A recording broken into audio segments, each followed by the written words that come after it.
আম্বা আম্বা আম্বা। বলি সকাল সকাল হঠাৎ গরু সাজার সাজ জাগলো যে আসলে গিন্নি, এই লাউ শাক দিয়ে তুমি যে পদটা বানিয়েছো না, খেতে অমৃত মনে হচ্ছে। মাছ মাংস কিচ্ছু চাই না গিন্নি, শাক পাতা খেয়েই গরুর মতন জীবন কাটিয়ে দেবো। হাম্বা হাম্বা। এ থাক, আর মস্করা করতে হবে না। এত যখন নোলা তখন বাজার করে আনলেই হয়।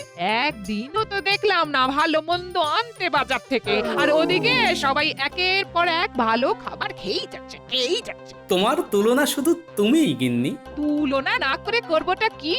এখন তো অবস্থা ভালো হয়েছে, এখন আবার আস্তে আস্তে গিন্নি, আস্তে। কে কখন শুনে ফেলবে? আর অবস্থা ভালো হয়েছে মানে কি ঢাক ঢোল পিটিয়ে বাজারঘাট ঘর বাড়ি তুলে সবাইকে জানাতে হবে? মানুষের নজর নিয়ে তোমার তো চিন্তাই নেই গিন্নি। বাবা বাবা বাবা বাবা বাবা বাবা চলে এসেছি টুকি।